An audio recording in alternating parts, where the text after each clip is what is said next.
Mummy, आपने little Shanu को डरा दिया। जब एक साफ सुथरे और मासूम से बच्चे ने फूट फूट कर रोते हुए खुद को प्रीति के गले लगा लिया तो प्रीति जैसे सुध बुध खो बैठी। मम्मी, वह तो अभी 20 साल की एक महारानी थी जो एंटरटेनमेंट इंडस्ट्री की सबसे चर्चित सेलिब्रिटी और ऐसी वर्कहोलिक थी जिसे बॉयफ्रेंड शब्द का मतलब तक नहीं पता था। तो फिर यह बच्चा अचानक कहाँ से टपक पड़ा। उसका गला इतना सूख गया था कि उसके मुंह से एक शब्द नहीं निकल रहा था। वह बस फटी आंखों से उस बच्चे को देखती रही जो अब भी रोए जा रहा था। बच्चे ने उसकी गर्दन को कसकर पकड़ रखा था और सुबकते हुए बोला, मम्मी प्लीज मत मरो। शानू आगे से आपकी हर बात मानेगा, प्लीज शानू को छोड़कर मत जाओ। रोते रोते बेदम हो रहे उस बच्चे को गोद में लिए प्रीति का शरीर बहुत कमजोर महसूस हो रहा था। उसकी मांसपेशियों में असहनीय दर्द था। शरीर में बची कुची ऊर्जा बटोरकर उसने अपने आसपास के माहौल को बड़ी उलझन में देखा। पिछले 3 दिनों से वह लगातार अलग अलग पब्लिक इवेंट्स में भाग ले रही थी और बुरी तरह थक चुकी थी। क्या वह अपने घर में नहीं सोई थी? फिर वह हॉस्पिटल में कैसे आए? शानू, ये नाम कुछ सुना सुना सा लग रहा था। प्रीति ने अपनी नज़रें घुमाईं और सामने लगे एक साइन बोर्ड पर जाकर टिक गईं। पेशेंट की डिटेल्स में 2 शब्द साफ साफ लिखे थे, प्रीति शर्मा। उसे लगा जैसे उसके ऊपर बिजली गिर गई हो। वह गहरे सदमे में चली गई। प्रीति शर्मा, क्या ये वही सपोर्टिंग फीमेल कैरेक्टर का नाम नहीं था जिसकी कहानी उसने कल रात एक रोमांस नोवेल में पढ़ी थी? उसकी असिस्टेंट चंचल ने उसे इस कहानी की बहुत सिफारिश की थी। चंचल ने कहा था कि प्लॉट एकदम धमाकेदार है और इत्तेफाक से सपोर्टिंग कैरेक्टर का नाम भी प्रीति ही है। उसने यहाँ तक कह दिया था कि अगर यह किरदार सुंदर नहीं निकला तो वह अपना सिर कटवा लेगी। कल रात सोने से पहले प्रीति ने वह नोवेल पढ़ना शुरू किया था और 10-12 चैप्टर पढ़ते ही उसे नींद आ गई थी। क्या वह सोते सोते उस कहानी के अंदर पहुंच गई थी? उसने पूरी किताब तो नहीं पढ़ी थी, लेकिन चंचल को पढ़ते हुए स्पॉइलर देने की बहुत आदत थी। कहानी की female lead Ananya Khanna entertainment की दुनिया की एक मशहूर सेलिब्रिटी है। वह सुंदर है, टैलेंटेड है, उसकी एक्टिंग जबरदस्त है और आवाज़ भी सुरीली है। वह फिल्मों और ड्रामा के साथ साथ सिंगिंग भी करती है। उसका खूबसूरत चेहरा और मजबूत बैकग्राउंड उसे बाकी एक्टर्स से बहुत आगे रखता है। जाहिर है, उसके चाहने वालों की कतार लगी रहती है और उसका करियर और रोमांस दोनों ही टॉप पर हैं। दूसरी तरफ सपोर्टिंग कैरेक्टर प्रीति शर्मा एक सिंगल मदर है। किसी तरह वह प्रेग्नेंट हो गई थी और उसने लिटिल शानू को जन्म दिया। जब शानू 3 साल का हुआ तो वह अचानक बहुत बीमार पड़ गया। एक अकेली मां होने के नाते प्रीति हॉस्पिटल के बढ़ते बिलों का भुगतान नहीं कर पा रही थी, इसलिए वह अपने उस बेरहम पिता के पास गई जो एंटरटेनमेंट इंडस्ट्री के लीजेंड और सबके चहेते थे, सुपरस्टार आर्यन मल्होत्रा। आर्यन मल्होत्रा, जो अब 40 साल के हो चुके थे, इस इंडस्ट्री के भगवान माने जाते थे। 20 साल पहले डेब्यू करने के बाद से उन्होंने अपनी पोजीशन बरकरार रखी थी। उनका कोई स्कैंडल नहीं था, वह गॉसिप से दूर रहते थे और चैरिटी के कामों में लगे रहते थे जिससे उनकी इमेज एकदम साफ सुथरी थी। अचानक एक जवान बेटी और 3 साल के पोते का सामने आना उनके लिए बड़ा झटका था, इसलिए वह उन्हें ज़्यादा पसंद नहीं करते थे। फिर भी प्रीति उनकी सगी औलाद थी तो वह उसकी मदद करने के लिए तैयार हो गए। अपने पिता की मदद से प्रीति का फिल्म इंडस्ट्री का सफ़र आसान हो गया। लेकिन उसने एक गलती कर दी, वह इंडस्ट्री के नए चमकते सितारे समीर ग्रोवर के प्यार में पड़ गई। मगर समीर की आंखों में तो सिर्फ अनन्या खन्ना बसी थी। बस यहीं से प्रीति एक विलेन जैसी सपोर्टिंग कैरेक्टर बन गई। उसने अनन्या के प्रोजेक्ट छीनने, उसे बदनाम करने और गलत अफवाहें फैलाने जैसे हर घटिया काम किए ताकि अनन्या की इमेज खराब हो सके। हालांकि अनन्या अपनी किस्मत और टैलेंट की वजह से हर बार उसे करारा जवाब देती और हर मुसीबत से निकलकर और भी पॉपुलर हो जाती। अंत में वह नेशन की धड़कन बन गई। प्रीति जैसे पागल हो गई थी, उसका एकमात्र मकसद अब अनन्या को खत्म करना था। उसने उसे चाकू मारने, कार एक्सीडेंट करवाने और जहर देने तक की कोशिश की, पर हर बार समीर उसकी चालें समझ जाता और अनन्या को बचा लेता। आखिरकार प्रीति को जेल भेज दिया गया। जब प्रीति जेल से बाहर आई तो उसकी मानसिक स्थिति ठीक नहीं थी और उसी हालत में उसने अपने ही बेटे शानू को मार डाला। प्रीति से पूरी तरह निराश होकर आर्यन मल्होत्रा ने उसे मेंटल हॉस्पिटल भेज दिया, जहां उसने सुसाइड कर लिया। चंचल ने बहुत शिकायत की थी कि नोवेल के अंत तक ये नहीं बताया गया कि शानू का पिता कौन है। शायद राइटर ने इसे शुरू से ही राज रखने का सोचा था। तुम जाग गई। दरवाजे से एक भारी और रौबदार आवाज आई। वह आवाज कानों में पड़ते ही किसी पुरानी महंगी वाइन की तरह महसूस हुई जो एक मीठा सा नशा छोड़ दे। प्रीति ने नजरें उठाईं और उसकी आंखें एकदम से चमक उठीं। क्या गजब की पर्सनैलिटी थी। सामने खड़ा शख्स एकदम सीधा खड़ा था, उसकी कद काठी किसी टॉप मॉडल जैसी थी। उसका चेहरा इतना आकर्षक था कि कोई भी उसे देखता रह जाए, जैसे खुदा ने बड़े इत्मीनान से उसे तराशा हो। उसकी सबसे खास बात थी उसका कूल अंदाज, जिसमें परिपक्वता और एक मर्दाना ग्रेस का मेल था। उसकी चमकती हुई नजरें प्रीति पर पड़ीं, जिनमें थोड़ी झुंझलाहट और तंज साफ झलक रहा था। आप कौन हैं? प्रीति को हैंडसम लोग बहुत पसंद थे, और चूंकि उसने कहानी की पूरी डिटेल्स नहीं पढ़ी थी, इतने शानदार आदमी को देखकर उसकी आंखों में चमक आ गई। उसने आगे पूछा, मेरे हस्बैंड? आर्यन मल्होत्रा ने अपने दांत पीसते हुए तिरस्कार से कहा, मैं तुम्हारा बाप हूं। प्रीति एक पल के लिए सन रह गई और उसे एहसास हुआ कि उसने मजाक में कुछ ज्यादा ही कर दिया है। हॉस्पिटल में 2 दिन रहने के बाद तीसरे दिन दोपहर को प्रीति ने अपना सामान समेटना शुरू किया। उसने डिस्चार्ज की सारी औपचारिकताएं पूरी की और सीधे अपने बेटे को लेने स्कूल पहुंच गई। उसके दिमाग की याददाश्त थोड़ी धीमी गति से काम कर रही थी। हॉस्पिटल में मिले आराम के दिनों में उसने धीरे धीरे प्रीति शर्मा की यादों के कुछ हिस्सों को स्वीकार करना शुरू कर दिया था। फिलहाल कहानी अभी अपने शुरुआती दौर में थी। नोवेल के हिसाब से प्रीति को आर्यन मल्होत्रा से मिले अभी सिर्फ आधा महीना ही हुआ था। शुरुआत में आर्यन को यकीन नहीं हुआ था, लेकिन डीएनए टेस्ट की रिपोर्ट आने के बाद उन्होंने बेमन से इस सच को स्वीकार कर लिया। वह कोई पत्थर दिल इंसान नहीं थे, इसलिए उन्होंने शानू के इलाज का खर्चा उठाया और प्रीति को कुछ पैसे भी दिए। असल जिंदगी में मिलने के बाद ही प्रीति को पता चला कि उसका पिता कोई साधारण इंसान नहीं, बल्कि हर घर में पहचाना जाने वाला नाम, मशहूर सुपरस्टार आर्यन मल्होत्रा है। छोटे शहरों से आने वाले बच्चों की आंखों में भी सुपरस्टार्स और ग्लैमर की दुनिया के सपने होते हैं। अगर प्रीति एंटरटेनमेंट इंडस्ट्री में कदम रखना चाहती थी, तो वह आर्यन की मदद ले सकती थी। आखिरकार प्रीति एक सपोर्टिंग कैरेक्टर ही थी। अगर उसका दिमाग इतना ही तेज होता तो वह विलेन न बनती। जब आर्यन उसे इंडस्ट्री में लॉन्च करने के लिए तैयार नहीं हुए, तो उसने अपनी पहचान उजागर करने की धमकी दे डाली। आर्यन की हिम्मत नहीं हुई कि वह उसे सच बताने दे। अगर दुनिया को उनकी जवानी की इस गलती का पता चलता, तो उन्हें भारी आलोचना झेलनी पड़ती और सालों से कमाई हुई उनकी इज्जत मिट्टी में मिल जाती। आर्यन ने अपने संपर्कों का इस्तेमाल किया और एक मशहूर पीरियड ड्रामा में उसे थर्ड फीमेल लीड का रोल दिलवा दिया। हालांकि वह अपनी इस बेटी से और भी ज्यादा चिढ़ने लगे थे। हुआ ये कि उस रोल की वजह से सारी स्थिति बिगड़ गई, क्योंकि उस फिल्म के लीड एक्टर समीर ग्रोवर और एक्ट्रेस अनन्या खन्ना थे। इस ड्रामे की शूटिंग के दौरान ही उन दोनों के बीच प्यार पनपा था। प्रीति को पहली ही नज़र में समीर से प्यार हो गया, मगर समीर ने प्रीति को घास तक नहीं डाली और अनन्या के करीब होता चला गया। 3 दिन पहले फिल्म के हीरो हीरोइन का एक किसिंग सीन था। चूंकि दोनों पहले से ही प्यार में थे, तो डायरेक्टर उनके उस सीन से बेहद खुश था। लेकिन प्रीति का दिल नफरत से भर गया। उसे समझ नहीं आ रहा था कि अनन्या से ज्यादा खूबसूरत होने के बावजूद उसे सिर्फ तीसरा रोल क्यों मिला। क्या समीर अंधा था? वह उसे पसंद क्यों नहीं करता था? जलन बहुत बुरी चीज होती है। उस दिन प्रीति और अनन्या का एक सीन था जहां उन्हें साथ में सीढ़ियों से नीचे उतरना था। प्रीति की नफरत इस कदर बढ़ गई थी कि उसने अनन्या को धक्का देने की बेवकूफ़ी भरी हिम्मत जुटा ली। कहानी भले ही कितनी भी फिल्मी क्यों न हो, फीमेल लीड का जादू चल गया। अनन्या तो बच गई, लेकिन प्रीति का पैर अपनी ही ड्रेस के घेरे में फंस गया और वह दूसरी मंजिल की सीढ़ियों से नीचे गिर पड़ी। जब उसकी आंख खुली तो शरीर में आत्मा बदल चुकी थी। प्रीति अपनी यादों में इतनी खो गई थी कि जब उसे होश आया, तब तक स्कूल की छुट्टी होने का समय हो चुका था। दूर से ही उसे अपना बेटा लिटिल शानू दिखाई दिया, जो बच्चों की भीड़ में भी अपनी अलग पहचान बना रहा था।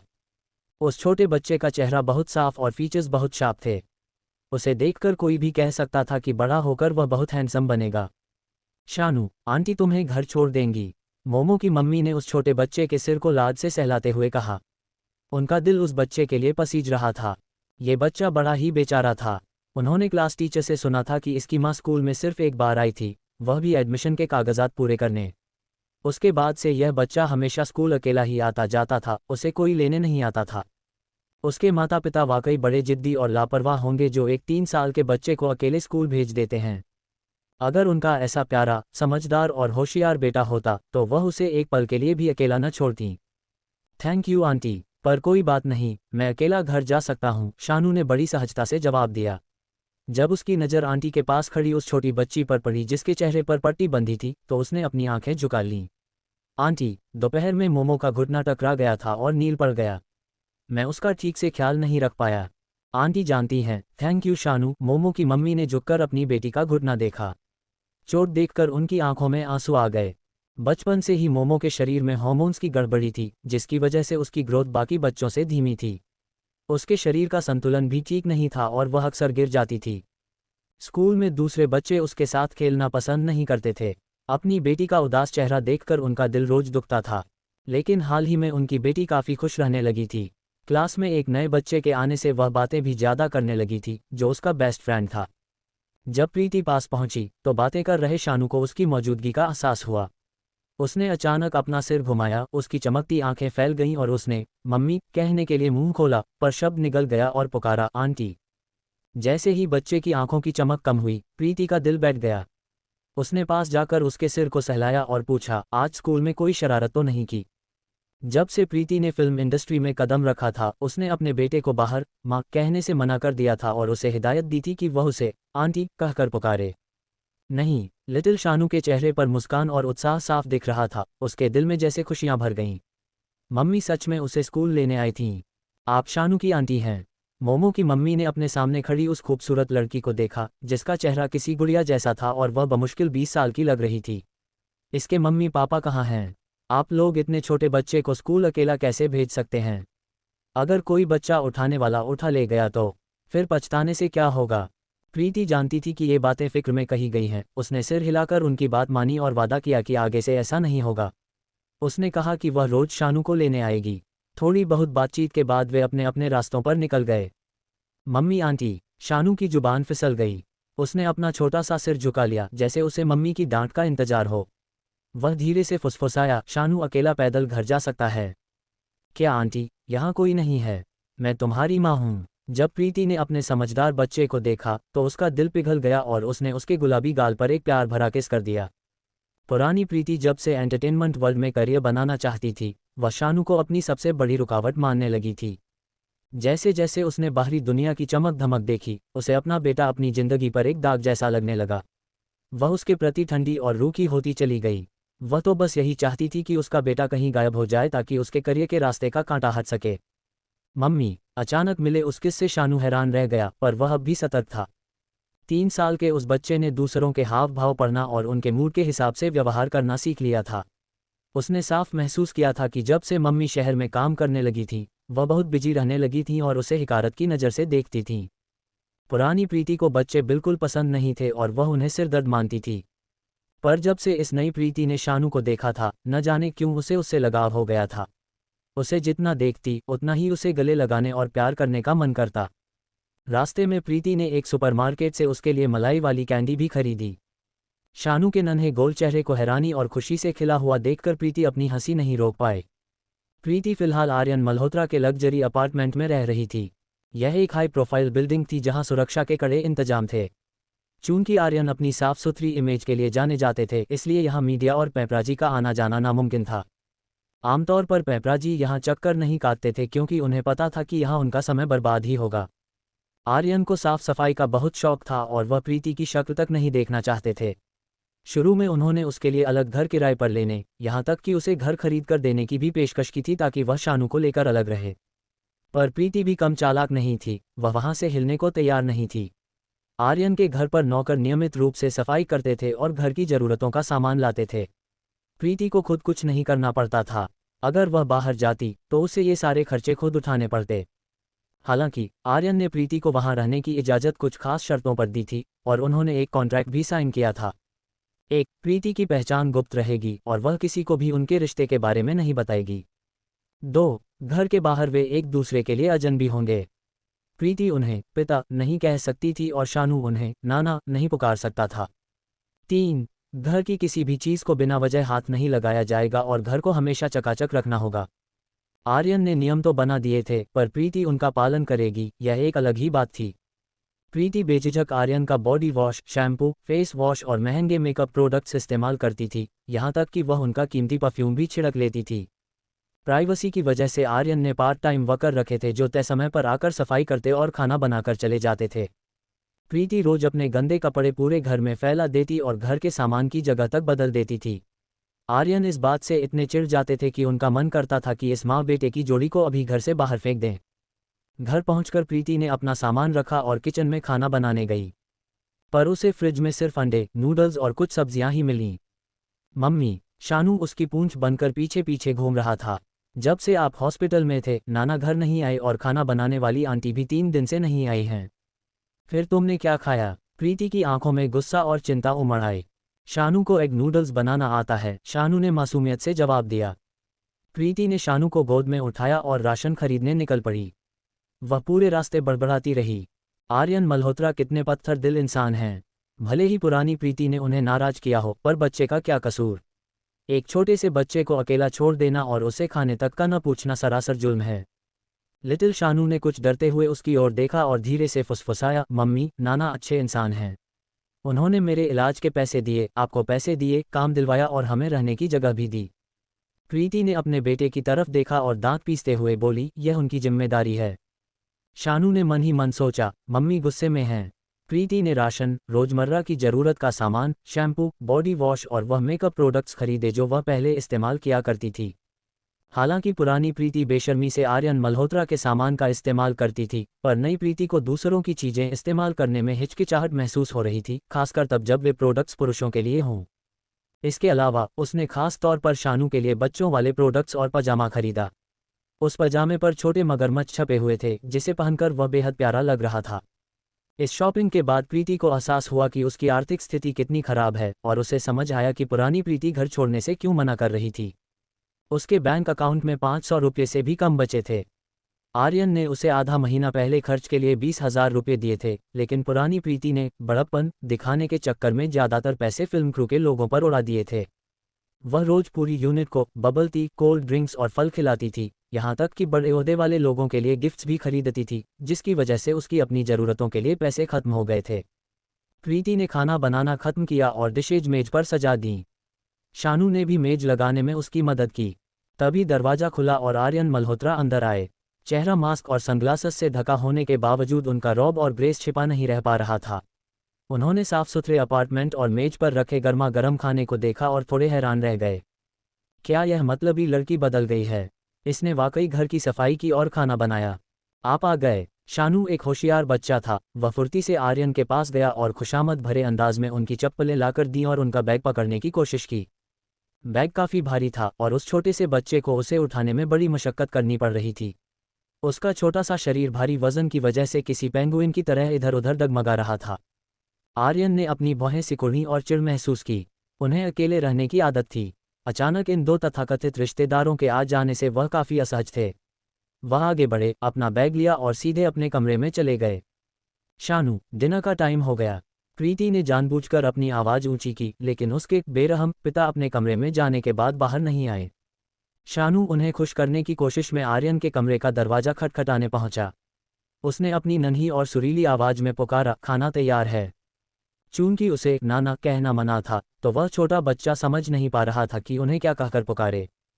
प्रीति को लगा कि उसके पिता खाने के लिए बाहर नहीं आएंगे क्योंकि वह उन दोनों को देखना पसंद नहीं करते थे, लेकिन उम्मीद के उलट आर्यन बाहर आए। अपने नाना को बाहर आते देख शानू की आंखों में खुशी चमक उठी। उसके नन्हे पैर दौड़कर नाना के लिए कुर्सी खींचने लगे। हालांकि फर्श पर कुर्सी घिसटने की आवाज़ से पता चल रहा था कि उसे काफ़ी जोर लगाना पड़ रहा है। मम्मी के अलावा नाना ही उसके इकलौते रिश्तेदार थे, इसलिए वह नाना के लिए एक अच्छा और आज्ञाकारी बच्चा बनना चाहता था ताकि वे उन्हें घर से न निकालें। वह अपनी मम्मी के साथ सड़कों पर सोना या भीख मांगना नहीं चाहता था। इस कहानी में आने से पहले प्रीति भी एक सिंगल पेरेंट परिवार से थी, जिसकी परवरिश सिर्फ उसके पिता ने की थी। उसके पिता अंतर्राष्ट्रीय स्तर के मशहूर शेफ थे। उनके पूर्वज राजघराने के शाही रसोइये थे और उनके पास पीढ़ियों पुराना एक निजी रेस्टोरेंट था, जहां बड़े बड़े राजनेता और वीआईपी मेहमान आते थे। जब भी राजकीय भोज में विदेशी मेहमान आते, उसके पिता हेड शेफ की भूमिका निभाते थे। यही वजह थी कि बचपन से ही प्रीति ने लाजवाब खाना बनाना सीख लिया था। किस्मत की मार देखिए, जब वह 15 साल की थी तो उसके पिता का कैंसर से देहांत हो गया। चूंकि उसकी दिलचस्पी खाना पकाने में नहीं थी, हेड शेफ के बिना वह रेस्टोरेंट जल्द ही बंद हो गया। अपने पिता के पुराने दोस्तों की मदद से उसने एक्टिंग की दुनिया में कदम रखा और अपनी काबिलियत के दम पर काफ़ी तारीफें बटोरीं।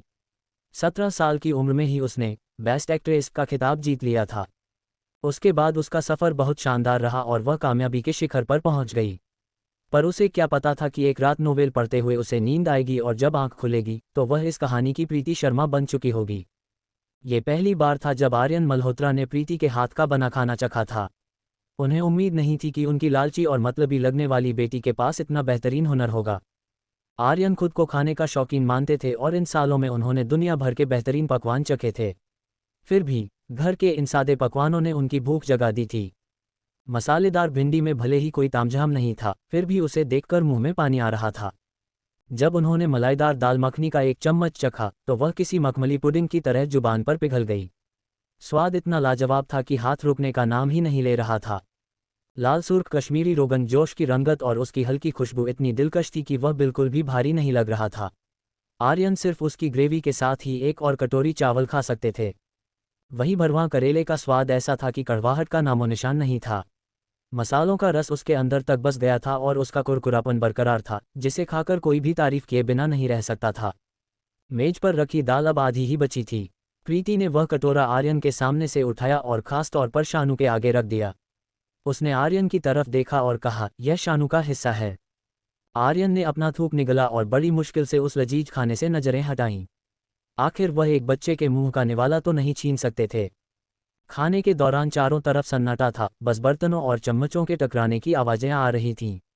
किसी ने कोई बात नहीं की और देखते ही देखते बर्तन साफ हो गए। प्रीति ने आर्यन को एक हिकारत भरी नज़र से देखा। क्या अभी कुछ देर पहले इन्होंने यह नहीं जताया था कि वह उसे देखना तक नहीं चाहते? पर अब सबसे ज्यादा खाना इन्होंने ही खाया था, पूरे 3 बड़ी कटोरी चावल। आर्यन ने उसकी नज़रों को अनदेखा करने का नाटक किया, हालांकि खाना खत्म करते ही उन्हें पछतावा होने लगा। इस एक मील में कम से कम हजारों कैलोरीज थीं, अब उन्हें कितनी देर वर्कआउट करना होगा तब जाकर यह सब बंद होगा। राहत की बात बस इतनी थी कि फिलहाल उनका शेड्यूल थोड़ा खाली था और कोई शूटिंग नहीं थी, इसलिए कभी कभार ऐसी लापरवाही चल सकती थी। शानू चुपचाप अपने नाना को देख रहा था। उसके नाना तो आमतौर पर बहुत कम खाते थे और मम्मी कहती थी कि एक्टर्स को अपनी फिगर मेंटेन करनी होती है। पर आज उन्होंने इतना सारा कैसे खा लिया? प्रीति ने बर्तन धोए, मेज साफ की और फिर योगर्ट के 3 कप लेकर आए। ऊपर से ताजे फलों के टुकड़े उसे और भी लुभावना बना रहे थे। शानू सोफे पर चौकड़ी मारकर बैठा पेपा पिग देख रहा था। आर्यन टहलते हुए वहां आए और उसके हाथ से रिमोट छीन लिया। फिर वह धमक से सोफे पर बैठ गए, जिससे शानू खिसककर सोफे के कोने पर पहुंच गया। उन्होंने चैनल बदलकर स्पोर्ट्स लगा दिया और बास्केटबॉल मैच देखने लगे। साथ ही वे बड़े मजे से बीफ जर्की खाते हुए हंस रहे थे। शानू ने आर्यन के हाथ में रखे स्नैक्स को देखा और अपने होठों पर जीभ फेरी, पर उसकी हिम्मत नहीं हुई कि वह मांग सके। उसकी मम्मी ने कहा था कि बड़ों को लालची और भूखे बच्चे पसंद नहीं आते। यह नज़ारा देखकर प्रीति गुस्से में अपने दांत पीसने लगी। कैसे बुजुर्ग हैं, कैसे नाना हैं। आर्यन मल्होत्रा जैसा शख्स अपनी ऐसी बदतमीजी से खुद की ही इज्जत घटा रहा था, और वह एक बच्चे को परेशान कर रहे थे। जो योगर्ट प्रीति ने आर्यन के लिए रखा था उसे उसने तुरंत सिंक में बहा दिया। योगर्ट खाते वक्त प्रीति और शानू के पास एक एक कप था। दोनों साथ बैठकर टीवी देख रहे थे और आपस में फुसफुसाते हुए हंस रहे थे। उनकी नज़दीकी आर्यन को कुछ अजीब लगी। आर्यन ने अपनी भौहें सिकुड़ी, उन्हें न जाने क्यों अंदर ही अंदर थोड़ी जलन महसूस हुई। थोड़ी देर हिचकिचाने के बाद उन्होंने प्रीति से पूछा, मेरा कहाँ है? प्रीति ने बड़ी बेरुखी से जवाब दिया, किचन में है। आर्यन को तुरंत यकीन हो गया, क्योंकि वह समझ गए थे कि योगर्ट प्रीति ने खुद बनाया है। आज के खाने के स्वाद ने योगर्ट से उनकी उम्मीदें बढ़ा दी थीं। मगर जब वह किचन में पहुंचे तो देखा कि योगर्ट मशीन एकदम साफ थी, वहां कुछ नहीं बचा था। सुपरस्टार का पारा चढ़ गया। बहुत अच्छे प्रीति शर्मा, मैंने तुम्हें रहने की जगह दी, खर्चे के पैसे दिए, और तुम मेरे लिए थोड़ा सा योगर्ट तक नहीं छोड़ सकती? क्या तुम्हारी माँ ने तुम्हें बड़ों का सम्मान करना और छोटों से प्यार करना नहीं सिखाया? मेरी माँ ने सिखाया था, पर मेरे पिता ने कभी नहीं सिखाया। प्रीति ने एक शरारती मुस्कान के साथ कहा और आगे बोली, और जहाँ तक बड़ों के सम्मान और छोटों के प्यार की बात है, मैं एक ऐसे नाना को जानती हूँ जो अपने ही पोते की सोफे वाली जगह छीन लेते हैं और उसके सामने अकेले स्नैक्स खाते हैं। अब आप ही बताएं, क्या बच्चों के साथ ऐसा बर्ताव करके वह खुद की इज्जत बढ़ा रहे हैं? आर्यन गुस्से से सन रह गए और उनका खूबसूरत चेहरा अपमान से काला पड़ गया। आर्यन मल्होत्रा गुस्से से सन रह गए और उनका खूबसूरत चेहरा अपमान से काला पड़ गया। तभी लिटिल शानू की नन्ही और सुरीली आवाज गूंजी। वह अपने छोटे छोटे पैरों से दौड़ता हुआ आर्यन की ओर आया और बोला, नाना, आप शानू वाला योगर्ट ले लीजिए। आर्यन ने उसे तीखी नज़रों से घूरा और दहाड़े, किसे नाना कह रहे हो? लानत है। वह दिल्ली के सबसे चर्चित मोस्ट एलिजिबल बैचलर थे, और यहाँ एक कमबख्त बेटी और एक कमबख्त पोता उनके पीछे पड़ गए थे। शानू का चेहरा एकदम से उतर गया। उसने देखा कि उसके नाना गुस्से में पैर पटकते हुए अपने कमरे में चले गए और धड़ाम से दरवाज़ा बंद कर लिया। बच्चा सोच में पड़ गया कि उससे क्या गलती हुई। क्या नाना को मेरा जूठा खाना गंदा लगा?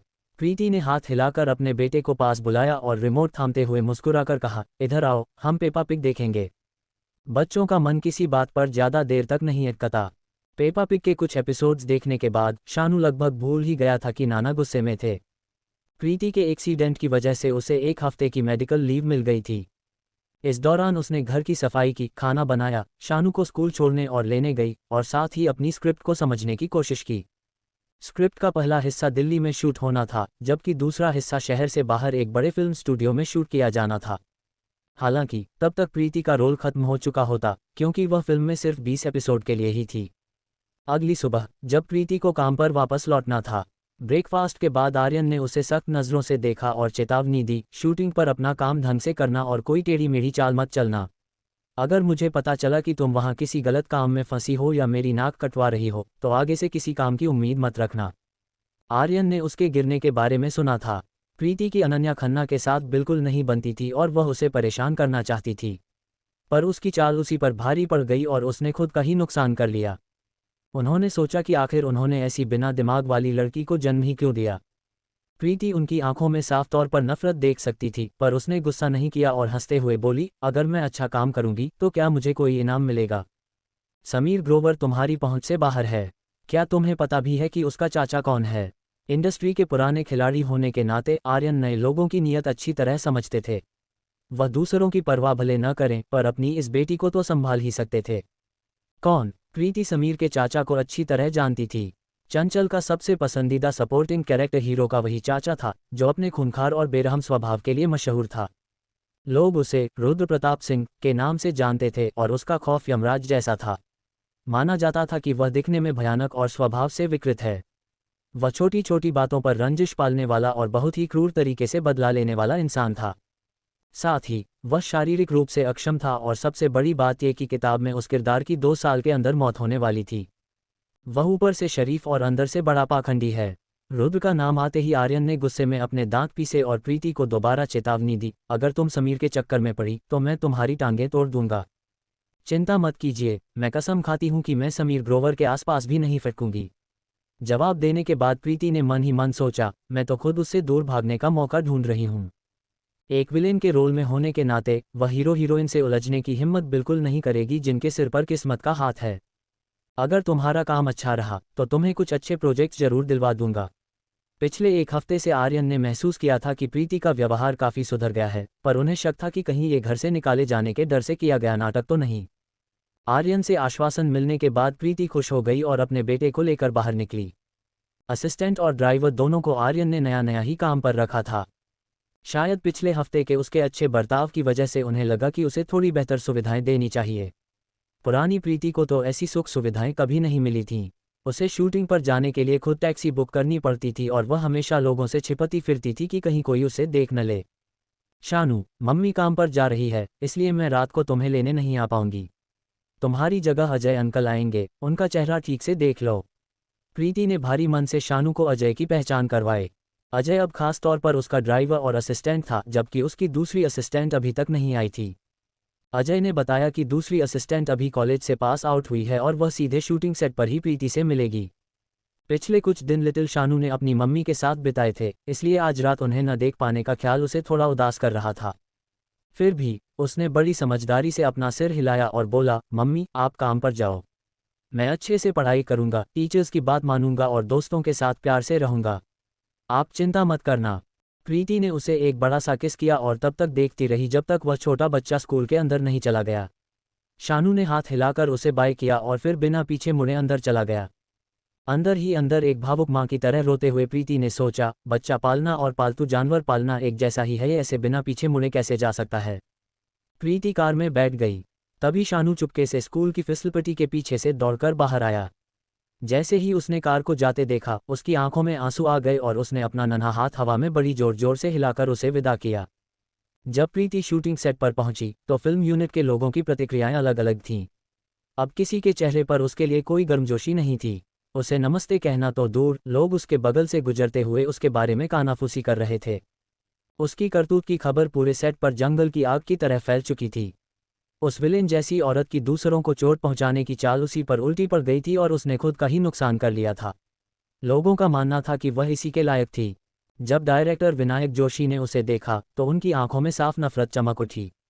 वह उसकी खराब एक्टिंग पर तो ज़्यादा कुछ नहीं कहना चाहते थे, लेकिन अब तो वह दूसरों को शारीरिक नुकसान पहुंचाने की कोशिश करने लगी थी। अगर वह सुपरस्टार आर्यन मल्होत्रा का लिहाज न कर रहे होते तो उन्होंने कब का उसे सेट से बाहर निकाल दिया होता। वह एकदम नई थी और उसे एक्टिंग का भी नहीं आता था। पर अपनी एक्टिंग सुधारने और सीखने के बजाय वह सारा दिन लोगों को तोहफे देकर रिश्वत खिलाने और चापलूसी करने में लगी रहती थी।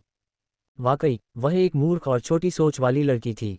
एंटरटेनमेंट इंडस्ट्री में उसके जैसे बहुत से बेवकूफ़ भरे पड़े थे जो कभी कामयाब नहीं हो पाते। उन्हें सच में समझ नहीं आता था कि सुपरस्टार आर्यन ने उसमें ऐसा क्या देखा था जो उसे प्रमोट कर रहे थे। सेट के लोगों का बर्ताव देखकर प्रीति ने मन ही मन उनका मजाक उड़ाया। जो बबल टी, कोल्ड ड्रिंक्स और फल उसने इन्हें खिलाए थे वे सब भैंस के आगे बीन बजाने जैसा था। इंडस्ट्री एक ऐसा अखाड़ा थी जहां लोग नाम और फायदे के लिए लड़ते थे। यहाँ ऊपर वालों के तलवे चाटना और नीचे वालों को दबाना आम बात थी। वक्त के साथ इसकी आदत पड़ जाती है। हालांकि प्रीति ने अपने पिछले जीवन में ये सब नहीं झेला था क्योंकि उसे शुरुआत से ही काफ़ी सपोर्ट मिला था। सब उसकी एक्टिंग का मजाक उड़ा रहे थे। इसका फैसला तो तभी होगा जब कैमरा रोल करना शुरू करेगा। उसकी एक्टिंग एनसाइक्लोपीडिया स्टैंडर्ड की मानी जाती थी, यानी इतनी सटीक कि उसे मिसाल के तौर पर पेश किया जा सके। यह उन आलोचकों के मुंह पर एक करारा तमाचा होने वाला था। मेकअप और ड्रेसिंग पूरी होने के बाद प्रीति अपनी स्क्रिप्ट पढ़ने लगी। फिल्म का नाम था महारानी का न्याय। स्क्रिप्ट वाकई दमदार थी और इसकी कहानी बहुत ही गहरी थी। यह उन दुर्लभ पीरियड ड्रामों में से एक था जिसमें फीमेल लीड यानी नायिका ही पूरी कहानी की जान थी। ये कहानी नायिका अनन्या खन्ना के किरदार वैदेही के शानदार और संघर्षपूर्ण जीवन के बारे में थी। इसमें दिखाया गया था कि कैसे वह समाज की सीढ़ियां चढ़ती है, एक अपराधी मंत्री की बेटी से जिसे सजा के तौर पर सरहद पर दासी बनाकर भेजा जाता है, वहां से राजा के करीब पहुंचने तक। इसी तरह वह अपार धन दौलत और आखिरकार महारानी का खिताब हासिल करती है। उत्तर साम्राज्य के राजा का निधन हो जाता है और उनका छोटा बेटा गद्दी पर बैठता है। नया राजा बहुत ही मेहनती होता है और देश में शांति और खुशहाली लाने के लिए 20 साल तक राज करता है। साम्राज्य की ताकत बढ़ती जाती है और वह 3 देशों का प्रमुख बनकर अखंड शासन का सपना पूरा करता है। प्रीति को लगा कि वैदेही का किरदार बहुत ही प्रभावशाली और मजबूत है। अगर इसे सही से निभाया जाए तो अवार्ड मिलना पक्का है। अनन्या खन्ना की एक्टिंग को देखते हुए ये कहना मुश्किल था कि वह इस रोल के साथ न्याय कर पाएगी या नहीं। खैर, प्रीति को इसकी चिंता करने की जरूरत नहीं थी क्योंकि वह इस किताब की हीरोइन नहीं थी। इस कहानी में उसका किरदार एक विलेन सपोर्टिंग कैरेक्टर का था जिसका नाम था माया। माया एक गरीब परिवार में जन्मी थी और पहले एक डाकू हुआ करती थी जिसने वैदेही की जान बचाई थी। शुरुआती एपिसोड्स में दोनों ही एक जैसी गरीब और बेबस दिखाई गई थीं और किसी का असली स्वभाव सामने नहीं आया था। बाद में जब वैदेही का रुतबा बढ़ा तो उसने राजा से कहकर माया को भी एक ऊंचा पद और खिताब दिलवा दिया। वह चाहती थी कि वे दोनों सगी बहनों की तरह जिंदगी भर साथ रहें। राजा वैदेही को जो भी तोहफा देते वह उसमें से माया को भी हिस्सा देती थी। मगर माया का असली रंग धीरे धीरे बाहर आने लगा। जब उसने देखा कि उसकी सहेली ऊंचाइयों को छू रही है और वह खुद सिर्फ वैदेही के दिए हुए टुकड़ों पर पल रही है, तो जलन ने उसकी अक्ल पर पर्दा डाल दिया और उसने वैदेही के खिलाफ साजिशें रचना शुरू कर दिया। माया ने रानी के सुगंधित थैली सैशे में कस्तूरी मिला दी थी जिसकी वजह से वैदेही का 2 बार गर्भपात हुआ और वह मरते मरते बची। इतना ही नहीं, माया ने उनके वफादार भाई कबीर को भी मार डाला था। वही कबीर जो उनके साथ हर सुख दुख में साथ रहा था और बाद में उनकी रक्षा के लिए महल में सेवक नपुंसक बनकर आया था। माया की क्रूरता यहाँ भी नहीं रुकी। उसने वैदेही के उन जुड़वां बच्चों, एक लड़का और एक लड़की, की भी जान ले ली जो बड़ी मुश्किल और जानलेवा प्रसव के बाद पैदा हुए थे। अंत में जब माया के सारे काले कारनामे उजागर हुए तो उसे मौत की सजा सुनाई गई। उसे सजा के तौर पर 4 रथों से बांधकर शरीर के टुकड़े टुकड़े कर दिए गए और इस तरह उसके पापी जीवन का अंत हुआ। शूटिंग सेट पर सम्राट की भूमिका निभा रहे समीर ग्रोवर अपनी शाही उपपत्नी वैदेही के साथ एक रूमानी दृश्य शूट कर रहे थे। इसके बाद वाले सीन में माया को वैदेही के पास वही सुगंधित थैली लेकर जाना था और दोनों को बहनों जैसा अटूट प्यार दिखाना था। जब समीर प्रीति के बगल से गुजरे तो उनकी नज़रें बेहद ठंडी और नफरत भरी थीं। पीले रेशमी वस्त्र पहने समीर का चेहरा एकदम बेदाग और नक्काशीदार था। उनके चेहरे का रौब और गंभीरता फिल्म इंडस्ट्री के कई नौजवानों को मात दे रही थी। प्रीति ने उन्हें बस एक बार देखा और समझ गई कि यह शख्स लाखों लड़कियों का सपना क्यों है। वाकई उन्हें देश का सबसे मनचाहा दूल्हा ऐसे ही नहीं चुना गया था। वह हीरो के रोल के लिए एकदम फिट थे।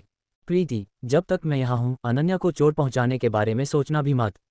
समीर के होंठ नफरत से सिकुड़े और उन्होंने धमकी देते हुए कहा, वरना मैं तुम्हें बर्बाद कर दूंगा। प्रीति के खूबसूरत चेहरे पर एक मासूम सी मुस्कान तैर गई। वह जरा भी नाराज नहीं हुई। उसकी खूबसूरती उस पल किसी का भी दम घोंट सकती थी। उसने कहा, मेरी इतनी हिम्मत कहाँ। बहुत अच्छे मिस्टर हीरो। प्रीति का जवाब सुनकर समीर की आंखों में शक पैदा हो गया। ये औरत बदली हुई लग रही थी। जब से वे पहली बार मिले थे समीर उसकी दीवानगी भरी नज़रों से चिढ़ते थे, मगर आज उसकी नज़रें एकदम साफ थीं और उनमें समीर के लिए किसी चाहत का कोई नामोनिशान नहीं था। अनन्या खन्ना अपने जज्बातों को छिपाना नहीं जानती थी। वह जिससे प्यार करती या नफरत करती, साफ कर देती थी। प्रीति ने उसे नुकसान पहुंचाने की कोशिश की थी, इसलिए उसके मन में प्रीति के लिए कोई हमदर्दी नहीं थी। फिर भी प्रीति का चेहरा देखकर वह हैरान रह गई। अनन्या को हमेशा लगता था कि उसका चेहरा इंडस्ट्री के सबसे सुंदर चेहरों में से एक है, लेकिन प्रीति की खूबसूरती के सामने वह भी फीका पड़ रहा था। हालांकि मेकअप आर्टिस्ट ने प्रीति के चेहरे को जानबूझकर थोड़ा साधारण दिखाने की कोशिश की थी, फिर भी वह भला की खूबसूरत लग रही थी। खासकर आज उसका अंदाज बदला हुआ था। जब वह अपनी ऊंची सैंडल चौपाइन पहनकर मटकती हुई आगे बढ़ी तो उसका व्यक्तित्व इतना प्रभावशाली था कि अनन्या का दिल घबराहट से बैठ गया। उसे न जाने क्यों एक अजीब सी चिढ़ महसूस होने लगी। सभी कलाकार तैयार थे। प्रीति, तैयार हो। विनायक जोशी भले ही उससे नफरत करते थे, पर आर्यन मल्होत्रा की सिफारिश की वजह से उन्हें उसका लिहाज करना ही था। जब अनन्या ने ही प्रीति की पिछली हरकत पर ज्यादा बवाल नहीं किया तो डायरेक्टर क्या ही कहते। जी, तैयार हूँ। प्रीति ने मुस्कुराकर सिर हिलाया। एक हफ्ते की छुट्टी ने उसे स्क्रिप्ट को रटने का पूरा मौका दिया था। उसे डायलॉग्स अब जुबानी याद थे। विनायक ने प्रीति की तरफ एक नज़र डाली और क्लैपबोर्ड बजाते हुए कहा, स्टार्ट। मॉनिटर स्क्रीन काफ़ी बड़ी थी, जिस पर कलाकारों की हर हरकत बारीकी से दिख रही थी। विनायक के चेहरे के हाव भाव धीरे धीरे बदलने लगे, उनका मुंह हैरानी से खुला का खुला रह गया। क्या उनकी आंखें धोखा खा रही थीं? क्या उनके सामने खड़ी ये लड़की वाकई प्रीति शर्मा थी? वह स्क्रीन पर जितनी शातिर और क्रूर दिख रही थी, उतनी ही सफाई से वह अपनी मासूमियत का नाटक भी कर रही थी। उसने माया के किरदार में जान फूंक दी थी। उसकी हर हरकत, हर हाव भाव, चाहे वह खुशी हो या गम, बिल्कुल वैसी ही थी जैसा डायरेक्टर ने अपने मन में सोचा था। और तो और, प्रीति अपने डायलॉग्स खुद बोल रही थी। जब से उसने यूनिट ज्वाइन की थी उसे कभी डायलॉग याद नहीं रहते थे और वह बहुत ही गंदी एक्टिंग करती थी। इसलिए विनायक को यकीन नहीं हो रहा था कि प्रीति बिना अटके बोल रही है। एक शब्द की भी गलती नहीं थी। उसकी आवाज़ में न सिर्फ सही उतार चढ़ाव था, बल्कि हर शब्द इतना साफ और सटीक था जैसे किसी प्रोफेशनल डबिंग आर्टिस्ट की आवाज़ हो। भारत में ऐसे बहुत कम कलाकार थे जो अपनी आवाज़ खुद डब कर सकें। पुरानी पीढ़ी के दिग्गज कलाकारों के पास डायलॉग बोलने का ऐसा बेमिसाल हुनर था जिसका कोई मुकाबला नहीं था। लेकिन आज की पीढ़ी के कुछ कलाकार तो अपने डायलॉग ठीक से याद तक नहीं करते थे और उन्हें बिना किसी भावना के सपाट तरीके से बोल देते थे। यहाँ तक कि सबकी चहेती अनन्या खन्ना और समीर ग्रोवर को भी शब्दों के उच्चारण और सांस लेने की लय में इतनी दिक्कत थी कि वे लाइव रिकॉर्डिंग नहीं कर पाते थे। उन्हें शूटिंग के बाद स्टूडियो में जाकर अपनी आवाज़ अलग से रिकॉर्ड करनी पड़ती थी। पर प्रीति शर्मा का हुनर इस मामले में सबसे अलग था। उसके डायलॉग बोलने का तरीका लाइव रिकॉर्डिंग के लिए एक मिसाल था और उसने अपनी पीढ़ी के नए चेहरों को मीलों पीछे छोड़ दिया था। शानदार, अद्भुत। विनायक जोशी के अलावा assistant director, producer, script writer और पूरी प्रोडक्शन टीम हैरानी से मुंह फाड़े उसे देख रही थी। समीर ग्रोवर किनारे खड़े होकर सब देख रहे थे। उनकी आंखों में दिलचस्पी बढ़ गई थी और होठों पर एक हल्की सी मुस्कान आ गई। क्या सीढ़ियों से गिरने के बाद इसकी एक्टिंग सुधर गई है, या कोई इसे छिपकर ट्रेनिंग दे रहा है? उसकी एक्टिंग और परफॉर्मेंस का लेवल ऐसा था जैसे किसी के पास 4-5 साल का तजुर्बा हो। यह कोई ऐसी चीज़ नहीं थी जिसे रातों रात सीखा जा सके। अगर उसने ये सब ट्रेनिंग से हासिल किया था तो वह यकीनन एक जीनियस थी। विनायक ने पहले सोचा था कि आज उससे 2 सीन करवाकर छुट्टी कर देंगे ताकि वह सेट पर कोई तमाशा न खड़ा करे। पर पहला सीन शूट होने के बाद विनायक इतने प्रभावित हुए कि उन्होंने असिस्टेंट डायरेक्टर लोकेश पाठक से पूछा, क्या आर्यन मल्होत्रा इसे छिपकर एक्टिंग सिखा रहे हैं? लोकेश के चेहरे पर भी हैरानी थी। उसने सिर हिलाते हुए कहा, क्या यह मुमकिन है? अगर आर्यन भाई सिखाते भी तो एक्टिंग ऐसी चीज़ नहीं है जिसे किसी के अंदर ज़बरदस्ती भरा जा सके। कहते हैं कि यह हुनर कुदरती होता है। अगर किसी के पास नेचुरल टैलेंट हो भी, तब भी नया कलाकार कैमरे के सामने थोड़ा कच्चा दिखता है। पर इसे देखिए, ये तो मची हुई खिलाड़ी लग रही है। शायद चोट लगने के बाद इसे ज्ञान की प्राप्ति हो गई है। बकवास मत करो, तुम किसी फैंटेसी फिल्म से बाहर नहीं आए हो क्या? अभी अनन्या खन्ना अपनी लाइन भूलने ही वाली थी। वह प्रीति की परफॉर्मेंस देखकर सहम गई थी। विनायक ने अचरज में कहा। सहम तो वह गई थी, पर उसने जल्दी खुद को संभाल लिया। ऐसा लग रहा है जैसे प्रीति हमें कुछ साबित करना चाहती है, लोकेश ने कहा। दोनों साथ मिलकर मॉनिटर पर नजरें गड़ाए दोबारा रिकॉर्डिंग देखने लगे। उनका मन अभी भरा नहीं था। इस सीन के बाद प्रीति के प्रति विनायक का नजरिया बदल गया। विनायक टैलेंट की कद्र करने वाले इंसान थे। जब तक किसी एक्टर की एक्टिंग अच्छी होती और उसका बर्ताव बहुत ज़्यादा खराब नहीं होता, विनायक उसके साथ तमीज से पेश आते थे। प्रीति का असली स्वभाव क्या है, ये तो सिर्फ सुनी सुनाई बातें थीं। फिलहाल इस पर दोबारा सोचने की जरूरत थी। सेट के बाकी लोग भी बहती गंगा में हाथ धोने लगे। जब उन्होंने देखा कि डायरेक्टर का रुख प्रीति की तरफ नर्म हो गया है, तो वे भी उसके साथ थोड़े प्यार से पेश आने लगे। दूर से अनन्या खन्ना ने देखा कि प्रीति अपना मेकअप उतारकर और हैंडबैग लेकर जा रही है। उसकी आंखों में कई तरह के जज्बात थे। उसने समीर की तरफ देखा और पाया कि समीर की नज़रें भी प्रीति का पीछा कर रही थीं। अनन्या को ये देखकर और भी बुरा लगा। आज उसे एक ऐसी लड़की ने मात दे दी थी जिसे सब जाहिल, बेकार और अनपढ़ समझते थे। वह साफ देख सकती थी कि उसकी खुद की एक्टिंग प्रीति के मुकाबले कहीं नहीं ठहरती। यहाँ तक कि समीर भी बमुश्किल उसकी बराबरी कर पा रहे थे। अगर प्रीति अपना पूरा जोर लगा देती तो समीर भी उसके सामने फीके पड़ जाते। प्रीति ने कुल 4 सीन शूट किए और हर एक में सबको खुश कर दिया। यह उन लोगों के मुंह पर तमाचा था जो उसे नीचा समझते थे। वह इतनी खुश थी कि जाते जाते गुनगुनाने लगी। जब वह सेट से निकली तो रात के 10 बज रहे थे। शानू को स्कूल से घर छोड़ने के बाद अजय ने फ़ोन पर बताया था कि उसके घर में कोई इमरजेंसी आ गई है, इसलिए वह उसे लेने नहीं आ पाएगा। प्रीति के बैंक अकाउंट में 50 रुपये से भी कम बचे थे। उसके पास मेट्रो से घर जाने के अलावा कोई रास्ता नहीं था। मेट्रो से उतरने के बाद उसे अपनी सोसाइटी तक पहुंचने के लिए 10 मिनट और पैदल चलना था। रात के इस वक्त सड़कों पर भीड़ कम थी। ऊपर से आर्यन मल्होत्रा जिस इलाके में रहते थे वह काफ़ी शांत और एकांत था। वहाँ हर तरफ हरियाली थी और सड़क के दोनों किनारों पर घने पेड़ थे। मध्यम स्ट्रीट लाइट्स की रोशनी में वह इलाका थोड़ा डरावना लग रहा था। प्रीति जैसे जैसे आगे बढ़ रही थी उसकी धड़कनें तेज होती जा रही थीं। उसे बार बार एहसास हो रहा था कि कोई उसका पीछा कर रहा है। उसने झटपट अपना फ़ोन निकाला। आर्यन के अलावा वह किसी और को फ़ोन नहीं कर सकती थी। उसने दबी आवाज़ में कहा, पापा आप कहाँ हैं? मुझे लग रहा है कि कोई मेरा पीछा कर रहा है। क्या आप नीचे मेरा इंतजार कर सकते हैं? अभी प्रीति ने अपनी बात पूरी ही की थी कि अचानक पीछे से 2 काली परछाइयां आईं, उसका सिर ढक दिया, उसके हाथ बांधे और उसे घसीटते हुए ले गए। उसका मोबाइल फ़ोन जमीन पर गिर गया। आर्यन मल्होत्रा, जो उस वक्त एक क्लब हाउस में अपने दोस्तों के साथ गपशप कर रहे थे, उन्होंने फ़ोन पर दूसरी तरफ से एक चीख सुनी और तुरंत बाहर की तरफ भागे। छठे भाई आर्यन, इतनी जल्दी में कहाँ जा रहे हो? किसी ने पीछे से आवाज़ लगाई। मेरा कुत्ता खो गया है, उसे ढूंढने जा रहा हूँ। आर्यन ने दांत पीसते हुए बिना पीछे मुड़े जवाब दिया। बेटी होना भी कितनी बड़ी आफत है, लानत है। उसे तो पालतू जानवरों से एलर्जी है ना। उसके पास कुत्ता कब से आ गया? क्या तुम्हें समझ नहीं आ रहा? पक्का उसने घर में कोई छोटा पटाखा पाल रखा होगा, वही कोमल और गोरी त्वचा वाली। हाँ, मैं भी देखना चाहता हूँ कि वह कौन है। आर्यन भाई तो गोदी में अप्सरा बैठी हो तब भी टस से मज नहीं होते, पर इस वाली ने तो उन्हें बेचैन कर दिया है। पीछे फिर से हंसी मजाक का दौर शुरू हो गया। इस बीच प्रीति को अगवा कर एक कार में फेंक दिया गया था। उसने अपनी आंखें खोली और उसकी नज़र सीधे एक जोड़ी सनकरी और शैतानी दिखने वाली आंखों से टकराए। उसकी धड़कनें रुक सी गईं। कौन हो तुम? उस आदमी ने चांदी का एक बारीक नक्काशीदार मास्क पहन रखा था। मध्यम रोशनी में वह धातु का मुखौटा एक ठंडी बर्फीली चमक छोड़ रहा था। सिर्फ उसकी गहरी और बर्फीली आंखें ही दिखाई दे रही थीं। उन आंखों में कोई भावना नहीं थी, फिर भी प्रीति को उस आदमी से निकलने वाले एक खौफनाक प्रभाव का एहसास हुआ। ये प्रभाव उसकी हड्डियों की गहराई में बसी एक सर्द बेरुखी से आ रहा था। मिस प्रीति, आप एक सम्मानित व्यक्ति हैं जिन्हें छोटी बातों को दिल पर लेने की जरूरत नहीं है।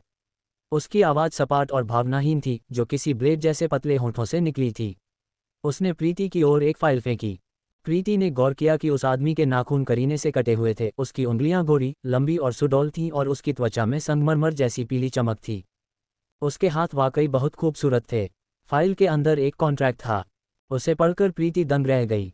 कॉन्ट्रैक्ट का मालिक कोई मामूली इंसान नहीं था। उसने रुद्र प्रताप सिंह से कब मुलाकात की थी?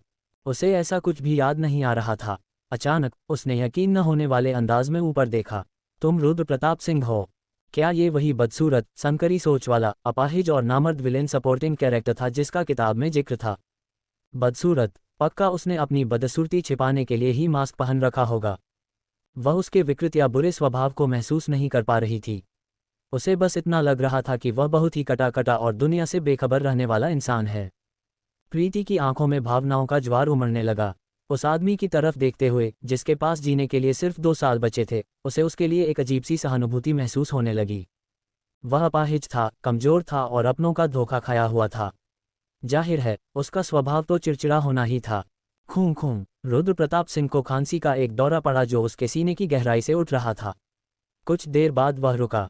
हल्का सा हौंफते हुए उसने कहा, मिस प्रीति, क्या आपने पढ़ लिया? मिस्टर सिंह, प्रीति ने कॉन्ट्रैक्ट को कसकर पकड़ लिया। पिछले हफ्ते कुछ ऐसी बात हो गई थी कि मैं इसके बारे में भूल गई। मुझे वाकई बहुत दुख है। आप इस मामले को कैसे सुलझाना चाहेंगे? रुद्र की आंखों में कोई हलचल नहीं हुई। जब उसने देखा कि सामने बैठी औरत उसकी तरफ झुक रही है तो उसने ठंडे लहजे में कहा, मेरे करीब मत आओ और शांत रहो। प्रीति उसे खामोशी से देखती रही। उस आदमी ने अपनी सीट का सहारा लिया, आंखें बंद कर लीं और फिर से उसे खांसी का एक दबा हुआ दौरा पड़ा। अगर उसकी बदसूरती जो मास्क के पीछे थी, उसके पैरों की कमजोरी और बाकी कमियों को नज़रअंदाज कर दिया जाए तो यह आदमी असल में बहुत आकर्षक था। उसका शरीर गठीला था, उसकी बात करने का ढंग नपातुला था और उसका अंदाज बहुत ही गरिमापूर्ण था। शायद वह जरूरत से ज़्यादा बेरुखा था और इसी वजह से वह बहुत ही सिमटा हुआ लग रहा था। हालांकि जब वह खांसते खांसते लाल पड़ जाता तो उसके गले की हरकत काफ़ी प्रभावशाली लगती थी, जो उसे और भी दिलचस्प बना रही थी। रुद्र प्रताप सिंह ने अपनी आंखें मूंद लीं और देखते ही देखते उनकी सांसों की लय सामान्य हो गई। प्रीति उनसे करीब 1 मीटर की दूरी पर बैठी थी। उसने अपनी गर्दन टेढ़ी करके देखा तो पाया कि रुद्र सो चुके थे। उसे लगा कि वह किसी नींद की गोली से भी ज़्यादा असरदार है। वह इतनी जल्दी सो गए थे कि उसे उन्हें छूने तक की जरूरत नहीं पड़ी। आखिर यह सब क्या हो रहा था? शायद उस कॉन्ट्रैक्ट पर नज़र पड़ते ही प्रीति की धुंधली यादें ताज़ा होने लगी थीं। उसे याद आया कि शूटिंग के पहले दिन आर्यन मल्होत्रा ने उसे ड्राइवर के साथ भेजा था। रात को जब काम खत्म हुआ तो उसे लगा कि आर्यन ने उसे लेने के लिए वही कार भेजी होगी। उसे क्या पता था कि रुद्र प्रताप सिंह के पास भी बिल्कुल वैसी ही कार थी जैसी आर्यन की थी और इसी गलतफहमी में वह गलत कार में बैठ गई थी। रुद्र प्रताप सिंह भयंकर अनिद्रा इंसोम्निया के शिकार थे। सालों से उन्हें सोने में तकलीफ होती थी और उन्हें हिप्नोसिस और नींद की गोलियों का सहारा लेना पड़ता था। लेकिन उस दिन जब प्रीति गलती से उनसे टकराई तो उन्हें तुरंत नींद आ गई। यहाँ तक कि जब उन्होंने उसे पकड़ा था तब भी वह सो गए थे। इससे पहले कि प्रीति कुछ कर पाती, ड्राइवर ने उसे रोक दिया और चेतावनी दी कि वह इस आदमी से पंगा न ले। बेचारी प्रीति 4 घंटे तक उनकी बाहों में कैद रही और वह सोते रहे। अगले दिन रुद्र ने किसी के हाथ उसे एक समझौता एग्रीमेंट भिजवाया। समझौते के मुताबिक उसे 1 घंटे के 10,000 रुपये मिलने थे और उन्होंने वादा किया था कि वह उसे छुएंगे तक नहीं। ये पैसा उसे हर महीने मिलना था। वह एक छोटे शहर से आई थी और स्वभाव से थोड़ी लालची थी। ऊपर से उसे पैसों की सख्त जरूरत थी, वह तो 1,000 रुपये घंटे पर भी मान जाती। इसलिए उसने बिना देर किए कॉन्ट्रैक्ट साइन कर दिया था। प्रीति ने अपने बगल में सो रहे उस आदमी को देखा जो गहरी नींद में था और उसकी घनी बाहें हल्की सी सिकुड़ी हुई थीं। वह दुनिया के सबसे अमीर इंसानों में से एक था, पर देखो कितना कंजूस निकला, सिर्फ 10,000 रुपये घंटा, कम से कम 1 लाख तो होने चाहिए थे। जब रुद्र सो रहे थे, प्रीति ने ड्राइवर का फ़ोन मांगा और आर्यन को मैसेज किया कि वह ठीक है और उन्हें चिंता करने की ज़रूरत नहीं है। आर्यन पहले ही पुलिस को फ़ोन कर चुके थे और अपनी कार तेज रफ्तार में घर की तरफ दौड़ा रहे थे। रास्ते भर उन्होंने पागलों की तरह उसे ढूंढा था। जब वह नहीं मिली तो हार मानकर वे घर लौट आए ताकि पुलिस की खबर का इंतजार कर सकें। तभी उन्हें प्रीति का मैसेज मिला। उन्होंने गुस्से में अपना फ़ोन पटका, दांत पीसे और बड़बड़ाए, कमबख्त। वह लड़की वह उनके साथ खेल रही थी। पास ही बैठे लिटिल शानू ने, जिसकी आंखें रो रो कर लाल हो गई थीं और जिसने एक तकिया सीने से लगा रखा था, डर के मारे एक सिहरन महसूस की। फिर भी उसने हिम्मत जुटाकर पूछा, नाना क्या मम्मी मिल गई? जाकर सो जाओ, वह कहीं भी मर जाए मुझे फर्क नहीं पड़ता। आर्यन ने गुस्से में शानू को घूरा। बच्चे को रोता देखकर उनका चिड़चिड़ापन और बढ़ गया। क्यों रो रहे हो? इतने बड़े हो गए हो और अब भी रोते हो? शानू ने दुख में अपने होंठ काट लिए पर उसकी आंखों से आंसू गिरते रहे। उसने जिद भरी नज़रों से आर्यन को देखा। क्या आपने मेरी मम्मी को ढूंढ लिया? नन्हे शैतान, मैंने कहा न जाकर सो जाओ, सुनाई नहीं देता। आर्यन का पारा 7वें आसमान पर पहुंच गया और वह हाथ पांव पटकने लगे। पिछले जन्म में उन्होंने ऐसा क्या पाप किया था जो ये दोनों उनके गले पड़ गए? माँ मुसीबत की जड़ थी और ये लड़का उससे भी बड़ी समस्या। आप मेरी मम्मी को ढूंढने नहीं जा रहे? शानू और भी जोर से रोने लगा। मायूसी में उसने तकिया नीचे फेंका और मुड़ा। मैं खुद मम्मी को ढूंढने जाऊंगा। उस छोटे से बच्चे को भागते देख आर्यन का दिमाग घूम गया।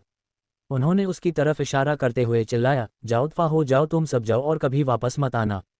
आंखों से ओझल तो दिमाग से दूर। शानू ने दरवाजा खोला, अपने पंजों के बल खड़े होकर कार्ड टैप किया और लिफ्ट का बटन दबा दिया। आर्यन ने देखा कि लिफ्ट का दरवाजा खुल गया है। उनका चेहरा गुस्से से हरा नीला पड़ गया और शरीर कांपने लगा।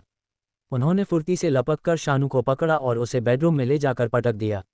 उन्होंने बाहर से दरवाजा लॉक किया और रुखेपन से कहा, चुपचाप सो जाओ, तुम्हारी मम्मी ठीक है और वह जल्दी ही वापस आ जाएगी। शानू को उनकी बात पर यकीन नहीं हुआ और वह और भी दहाड़े मारकर रोने लगा।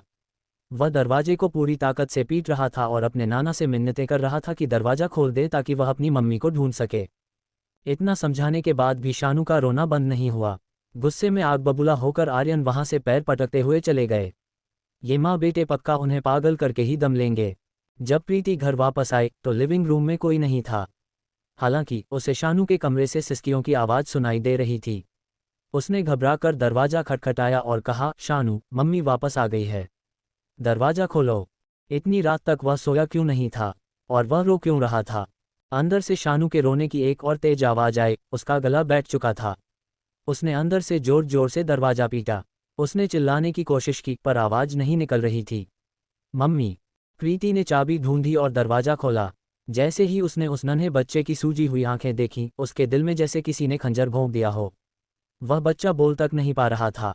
क्या हुआ? मम्मी को बताओ क्या हुआ। शानू ने उसे कसकर पकड़ लिया और उसका छोटा सा शरीर बेतहाशा कांपने लगा। वह बस उसकी गोद में लिपटा रहा। प्रीति की आंखों में आंसू आ गए। उसने शानू को दिलासा दिया और उसे बिस्तर पर सुलाने के बाद वह गुस्से में तमतमाती हुई आर्यन मल्होत्रा के कमरे की तरफ बढ़ी और उनका दरवाज़ा जोर जोर से पीटने लगी। आर्यन पहले से ही बेहद चिढ़े हुए थे। जब वह अकेले थे तो अपनी मर्जी के मालिक थे। इस बेटी और उसके बेटे के अचानक आने से उनकी जिंदगी की लय बिगड़ गई थी। ये दोनों उन्हें किसी कर्जदार की तरह लग रहे थे। जैसे ही उन्होंने दरवाज़ा खोला, वे दबी आवाज़ में गुर्राए, कमबख्त लड़की, मैं तुम दोनों का कर्जदार हूँ क्या, जो ये सब झेलूं? आर्यन मल्होत्रा, क्या आपको ज़रा भी अक्ल नहीं है? एक बच्चे से इस तरह की बातें कैसे कह सकते हैं आप? प्रीति ने अपनी आवाज़ धीमी रखी, पर उसका गुस्सा बढ़ता जा रहा था। शानू अभी बच्चा है, आपने उसे सब कुछ वैसे ही क्यों कह दिया? लानत है, मैंने पहले कभी बच्चा नहीं पाला। मुझे क्या पता कि उसे कैसे समझाना है। गुस्से के मारे आर्यन के पास शब्द कम पड़ गए और उन्होंने कोई लंबी चौड़ी सफाई नहीं दी। उस छोटे शैतान ने रोना बंद ही नहीं किया, जबकि उसे बता दिया गया था कि उसकी मम्मी ठीक है। आर्यन के इस जवाब ने प्रीति को और भी ज्यादा भड़का दिया। उसका खून खौल उठा और उसके होंठ नफरत से सिकुड़ गए। उसने जानबूझकर उनकी दुखती नस पर हाथ रखा और व्यंग्य भरे लहजे में कहा, सही बात है, सुपरस्टार आर्यन ने आज तक कभी कोई बच्चा नहीं पाला। आखिर एक गैर जिम्मेदार इंसान से और उम्मीद भी क्या की जा सकती है? एक बार फिर से बोलकर दिखा, बदतमीज लड़की। क्या अपने बड़ों से बात करने का यही तरीका है? किसने सिखाया तुम्हें ये सब? एक थप्पड़ जड़ दूंगा, यकीन नहीं आता। आर्यन ने अपना हाथ उठाया और उनका सीना गुस्से से ऊपर नीचे होने लगा। क्या तेवर हैं इसके? फ़ोन आते ही वे पागलों की तरह उसे ढूंढने निकले थे और यह हसान फरामोश लड़की उन्हें ऐसा तेवर दिखा रही थी। क्या मैंने कुछ गलत कहा? पिछले 20 सालों में आपने कभी मेरी परवाह नहीं की, और अब आप चाहते हैं कि मैं और शानू यहाँ से दफ़ा हो जाएं और अकेले जिएं या मरें? क्या आप यही चाहते हैं कि हम निकल जाएं?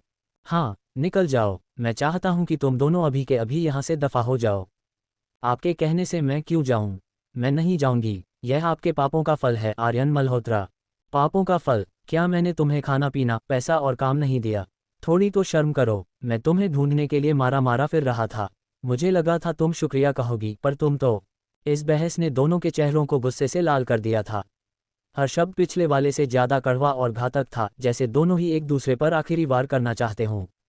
मम्मी। दोनों के बीच बढ़ता हंगामा देखकर शानू घबरा गया। वह दौड़कर उन दोनों के बीच में आ गया। उसकी आंखों से आंसू बह रहे थे। नाना, मेरी गलती है, प्लीज लड़ना बंद करो। आर्यन ने धड़ाम से दरवाजा बंद कर लिया। उनकी आंखें गुस्से से लाल थीं। प्रीति ने बंद दरवाजे को तीखी नजरों से घूरा और फिर शानू को उठाकर ले गई। इतना ज्यादा रोने की वजह से शानू के गले में इन्फेक्शन हो गया था, जिससे अगले दिन वह कुछ भी बोल पाने की हालत में नहीं था। प्रीति का दिल बुरी तरह दुख रहा था और वह अपने उस बेरहम बाप को ही इस सब का जिम्मेदार मान रही थी। अगली सुबह आर्यन मल्होत्रा खाली पेट घर से निकल गए और 2 दिनों तक बाहर ही रहे। आखिरकार तीसरी रात वे घर लौटे, क्योंकि उन्हें प्रीति के हाथ के खाने की बहुत याद आ रही थी। उसका खाना इतना लाजवाब था कि बाहर का कोई भी पकवान उनके गले नहीं उतर रहा था। आप आ गए। शानू ने खुद आगे बढ़कर उनका सामान पकड़ने की कोशिश की। बोलते वक्त उसकी आवाज़ अब भी बैठी हुई थी। आर्यन ने अपनी भौहें सिकुड़ी और उस छोटे बच्चे को देखा जो उन्हें खुश करने की कोशिश कर रहा था। उसकी फटी आवाज़ सुनकर आर्यन के दिल में एक अनजानी सी ग्लानि महसूस हुई। शानू, इधर आओ और अपनी दवाई लो। प्रीति ने ताजे काढ़े का कटोरा हाथ में लिया और आर्यन की तरफ एक नज़र डाले बिना बाहर निकल आई। आर्यन चिढ़ गए और जोर से करते हुए सीधे अपने कमरे में घुस गए। बहुत अच्छे, क्या तेवर हैं। उस लड़की की इतनी हिम्मत कि वह उनसे नाराज हो और उन्हें इग्नोर करे। रात के खाने के समय भी आर्यन बाहर नहीं आए।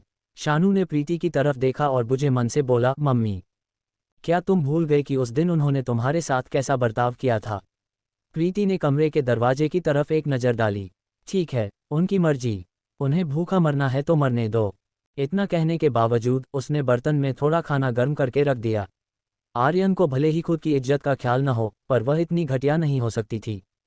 इधर आर्यन होम थिएटर में फिल्म देख रहे थे। हालांकि आवाज़ बहुत धीमी थी, पर उन्हें बाहर की कोई हलचल सुनाई नहीं दे रही थी। उस छोटे चमचे बच्चे ने भी आज उन्हें खाने के लिए नहीं पूछा। अब बिना बुलाए बाहर जाना उनके लिए शर्मिंदगी की बात थी। दुनिया में ऐसा कौन सा बाप होगा जो अपनी बेटी से माफ़ी मांगेगा। उन्हें बहुत घुटन महसूस हो रही थी, जैसे वे फटने वाले हों। यह उनका घर था, उन्हें अपराधबोध क्यों हो रहा था? वे छिप क्यों रहे थे? अगर किसी को जाना चाहिए था तो वह ये एहसान फरामोश माँ बेटे थे। जब उन्होंने बेमन से फिल्म खत्म की तो रात के 8 बज रहे थे। आमतौर पर ये दोनों बाहर सोफे पर बैठकर टीवी देख रहे होते थे। जब वे बाहर आए तो लिविंग रूम की लाइटें बंद थीं। उन्हें किचन से खाने की खुशबू आ रही थी और चूल्हे पर धीमी आंच जलती हुई दिखाई दे रही थी। वे किचन में गए और देखा कि चूल्हे पर एक बर्तन रखा है। ढक्कन उठाया तो गर्मा गर्म चावल और सब्जियां नजर आईं। धीमी आंच ने खाने को ताज़ा और खुशबूदार बनाए रखा था। आर्यन ने मन ही मन एक तिरछी मुस्कान दी। उस जिद्दी लड़की में थोड़ी तो इंसानियत बाकी है। शानू ने दरवाजे की दरार से ये सब देख लिया और फिर चुपके से बिस्तर पर चढ़कर प्रीति से चिपक गया, जो स्क्रिप्ट पढ़ रही थी। वह मुस्कुराकर बोला, मम्मी, नाना खाना खा रहे हैं। ठीक है, प्रीति ने बेपरवाही से जवाब दिया, पर दिल ही दिल में उसे हंसी आ गई। हिम्मत थी तो नहीं खाना चाहिए था। जहाँ स्वभाव न मिले वहाँ साथ रहना मुश्किल होता है। चूंकि आर्यन और प्रीति दोनों ही जिद्दी थे, इसलिए कोई भी पहले माफ़ी मांगने को तैयार नहीं था और घर में कोल्ड वार छिड़ा हुआ था। इन दिनों प्रीति फिल्म सेट पर बहुत अच्छा काम कर रही थी। विनायक जोशी उसकी एक्टिंग से बेहद संतुष्ट थे। जब से उसने विलेन वाली हरकतें बंद की थीं, डायरेक्टर का बर्ताव भी बदल गया था और सेट के बाकी लोग भी अब उसके साथ तमीज से पेश आने लगे थे। अनन्या खन्ना का व्यवहार वैसा ही था जैसा पहले था। चूंकि वे सिर्फ काम की वजह से साथ थे, इसलिए वह न ज़्यादा गर्मजोशी दिखाती थी और न ही ज़्यादा बेरुखी। हालांकि उसकी आंखों में अब प्रीति के लिए एक दुश्मन वाली चमक रहती थी। हीरो का बर्ताव अब भी रूखा था, सिवाय शूटिंग के दौरान। उसे लगता था कि प्रीति नाटक कर रही है, जिससे उसे घिन आती थी। सपोर्टिंग एक्टर रोहन मेहरा आर्यन मल्होत्रा का ही स्टूडेंट था, जो पिछले साल एक फिल्म से काफ़ी मशहूर हुआ था। समीर ग्रोवर के मुकाबले उसका लुक थोड़ा साधारण था, पर वह बहुत ही मिलनसार और खुशमिजाज इंसान था। जब से उसने प्रीति के साथ वीडियो गेम्स खेलना शुरू किया था, उन दोनों की दोस्ती गहरी हो गई थी और वे भाई बहन जैसे बन गए थे। सपोर्टिंग एक्ट्रेस रिया शर्मा भी रोहन के काफ़ी करीब थी। वे कॉलेज में क्लासमेट्स रहे थे। हालांकि वह एक जानी मानी एक्ट्रेस थी, पर पिछले 4 सालों से उसका करियर एक ही जगह अटका हुआ था। न वह बहुत पॉपुलर थी और न ही गुमनाम। उसे सपोर्टिंग रोल्स ही ज़्यादा मिलते थे। इसके बावजूद वह बहुत ही हंसमुख थी और किसी दक्षिण भारतीय सुंदरी की तरह हर किसी को देखकर मुस्कुराती थी।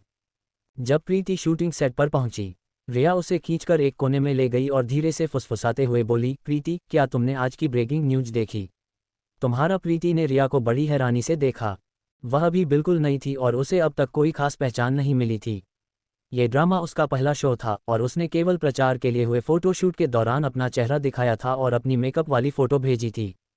इंडस्ट्री के हिसाब से वह भी एक नौसिखिया और अनजानी कलाकार थी। इसके अलावा आर्यन मल्होत्रा उसके पक्ष में बिल्कुल नहीं थे। उन्होंने उसके लिए एक असिस्टेंट तक का इंतजाम नहीं किया था, तो विज्ञापन के जरिए उसे प्रमोट करना तो दूर की बात थी। भले ही फोटोशूट से उसे थोड़ी बहुत अटेंशन मिली थी, लेकिन वह शुरुआती मार्केटिंग फेज के बाद जल्द ही ठंडी पड़ गई थी। लोगों का कहना था कि उसका चेहरा सुंदर है, बिल्कुल किसी परी जैसा।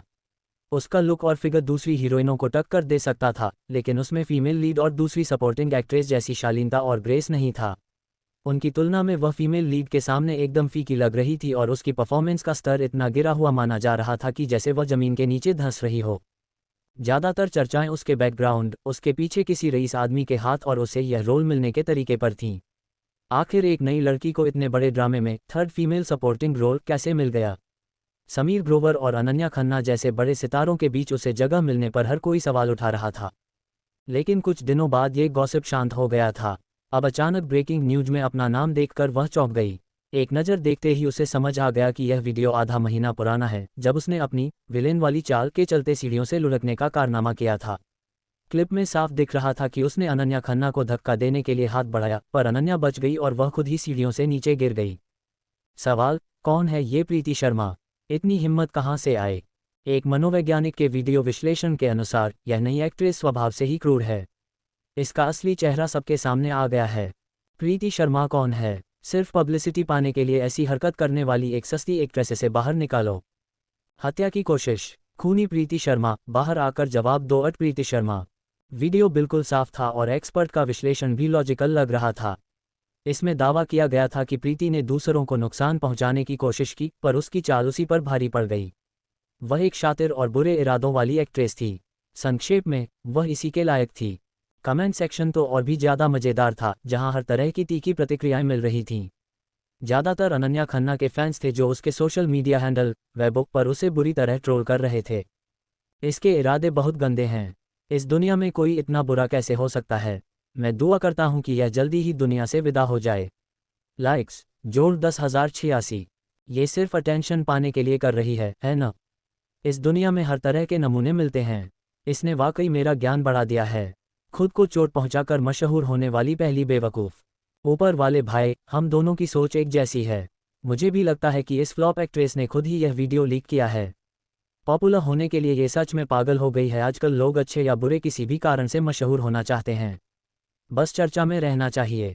जब खुद को गिराने की हद पार कर दी जाए तो लाइमलाइट तो मिलेगी ही। जोड़ 1 जोड़ 10,086 जोड़ आधार कार्ड नंबर। लाइक्स जोड़ 10,000। इंसान को कभी बुरा नहीं सोचना चाहिए। इसे तो हाथों हाथ सजा मिल गई, गिरने से मर क्यों नहीं गई। लाइक्स जोड़ 8,000। शर्म नहीं आती मेरी परी को चोट पहुंचाने की हिम्मत कैसे हुई। बाहर आकर जवाब दो खूनी। अभी प्रीति शर्मा। मैंने पहली बार ऐसी बदतमीज एक्ट्रेस देखी है। इसमें ज़रा भी तमीज नहीं है। पक्का इसके पीछे किसी रईस का हाथ है। आखिर कौन है वह जो इस पर पैसा लुटा रहा है। जो भी इसके पीछे है वह पक्का अंधा होगा। कोई ऐसी बेवकूफ़ और मूर्ख लड़की को सपोर्ट कैसे कर सकता है। अगर मैं उसकी जगह होती तो गुस्से के मारे अब तक दम तोड़ देती। बिना दिमाग का खिलौना। सबके सामने इतनी हिम्मत, क्या इसे किसी ने सुपारी दी है। इसकी कम अक्ल देखकर मुझे गुस्सा भी आ रहा है और हंसी भी। अनन्या वाकई बहुत दयालु और महान है। कोई और होता तो इसे थप्पड़ मारकर वहीं ढेर कर देता। मेरी अनन्या बहुत भोली है और उसने बहुत सहा है। कोई ज़रा मेरा 50 मीटर लंबा चाकू लेकर आओ। मुझे इस लड़की के टुकड़े करने हैं। कोई मुझे नहीं रोकेगा। मिर्ची फैंस, मेरी बात सुनो। इस फ्लॉप एक्ट्रेस को भाव देना बंद करो। ये सब इसकी सोची समझी साजिश है। चलो यहाँ से हटते हैं। ये सब पढ़कर प्रीति इतना हंसी कि उसकी आंखों में आंसू आ गए। वे लोग बिल्कुल सही कह रहे थे। वह उनकी एक भी बात को गलत नहीं ठहरा सकती थी। रिया शर्मा को लगा कि प्रीति यह सब देखकर दुखी है। उसे खामोश पाकर रिया बोली, प्रीति तुम अभी नहीं हो इसलिए तुम्हें पता नहीं है। हम सेलिब्रिटीज की हर हरकत पर मीडिया की नज़र होती है और लोग बातें करते हैं। ये सब बहुत नॉर्मल है, बस इस पर ध्यान मत दो। प्रीति उन कमेंट्स को बड़े मज़े से पढ़ रही थी। उसने उत्सुकता से पूछा, ये तो काफ़ी पुरानी बात है, आपको क्या लगता है ये वीडियो किसने लीक किया होगा। रिया की पलकें झपकते ही झुक गईं और उसने बहुत धीमी आवाज़ में जवाब दिया, मुझे क्या पता। प्रीति की आंखों में एक ठंडी चमक आए और उसने रिया के चेहरे को गौर से देखा। फिर उसने बड़ी सहजता से फ़ोन वापस करते हुए कहा, शुक्रिया रिया दीदी। प्रीति, क्या तुम इसके खिलाफ कुछ करने वाली नहीं हो। रिया की आंखों में एक शातिर चमक कौंधी। प्रीति इतनी शांत कैसे हो सकती थी। अगर वह पलटवार ही नहीं करेगी तो रिया के वीडियो लीक करने का फ़ायदा क्या। रिया के हिसाब से प्रीति भले ही उम्र में छोटी थी, पर वह अनन्या खन्ना से कम नहीं थी। एक गांव की लड़की होने के बावजूद उसे इतने बड़े ड्रामे में इतना अहम रोल मिल गया था। इसका मतलब था कि उसके पीछे जो रईस आदमी है वह कोई मामूली हस्ती नहीं है। अगर प्रीति अनन्या से लड़ना शुरू कर दे तो अनन्या के फैंस उसे कच्चा चबा जाएंगे।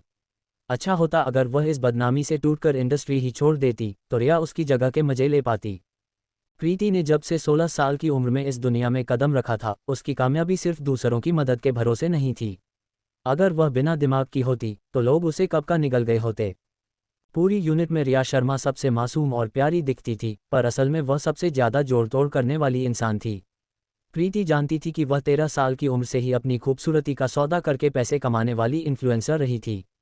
वह इतनी भोली नहीं थी कि रिया की इस मासूमियत पर यकीन कर ले। उधर अनन्या खन्ना, जो मेकअप के बाद प्रीति के पास से गुजरी, उसने अपना सिर ऊंचा रखा और चलते हुए प्रीति के कंधे से कंधा टकराया। वह वीडियो मैंने लीक नहीं किया है। ठीक है। प्रीति सीधे बगल वाले मेकअप रूम में चली गई। अनन्या ने मन ही मन उसका मजाक उड़ाया। उसे उम्मीद नहीं थी कि प्रीति इतनी शांत रहेगी।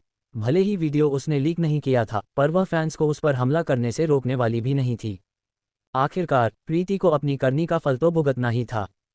सीनियर अनन्या। प्रीति अचानक आधा कदम पीछे हटी और मुस्कुराकर पूछा, अगर मैं वेबो पर कुछ शब्द लिख दूं तो आपको बुरा तो नहीं लगेगा? अनन्या ने अपनी भौहें सिकुड़ीं और ठंडे लहजे में कहा, जो करना है करो। मेकअप शुरू होने से पहले ही प्रीति ने अपने अकाउंट से पोस्ट कर दिया। प्रीति शर्मा, ये हाव भाव और हरकतें फिल्म के सीन की मांग थीं। सभी मिर्ची फैंस से माफ़ी चाहती हूँ कि मैं अपने किरदार में इतनी डूब गई थी। प्लीज़ इसका गलत मतलब न निकालें और न ही किसी काली नीयत वाले इंसान का मकसद पूरा होने दें। अनन्या खन्ना, सॉरी अनन्या दीदी। अनन्या उससे 2 साल बड़ी थी और उस साल 22 की हुई थी। उसके फैंस को मिर्ची कहा जाता था। प्रीति ने ये सब पहले ही सोच रखा था। पोस्ट करने के बाद उसने फ़ोन रख दिया। उसे देखने की ज़रूरत नहीं थी कि आगे क्या होगा। उसे पता था कि उसकी यह माफ़ी दोबारा ब्रेकिंग न्यूज़ बन जाएगी और आलोचनाओं का एक नया दौर शुरू होगा। मेकअप खत्म होने के बाद उसकी मुलाकात समीर ग्रोवर से हुई, जिन्होंने उसे तिरस्कार भरी नज़रों से देखा। प्रीति बहन रोहन मेहरा भी अपना मेकअप खत्म करके वहां पहुंच गया था, क्योंकि प्रीति काफ़ी देर से सेट पर नहीं दिखी थी। पास आकर उसने समीर को नमस्ते किया और फिर प्रीति के मेकअप को गौर से देखा। उसने अंगूठा दिखाते हुए तारीफ की, तुम वाकई भला की खूबसूरत लग रही हो। समीर की बाहें तन गईं और उनकी नज़रें प्रीति के ऊपर से नीचे तक घूमीं। लाल रेशमी लिबास में वह बहुत ही शालीन और गंभीर लग रही थी। उसका चेहरा इतना दिलकश था कि किसी की भी रूह को अपनी गिरफ्त में ले ले। समीर को न जाने क्यों चिढ़ महसूस हुई। भगवान ने उसे रूप तो बहुत दिया था, पर अक्ल क्यों नहीं दी। पीछे लोग चर्चा कर रहे थे कि वह फिर से सोशल मीडिया पर ट्रेंड कर रही है। समीर के होंठों पर एक नफरत भरी मुस्कान आई। इतनी गालियां खाना ही उसके कर्मों की सही सजा थी।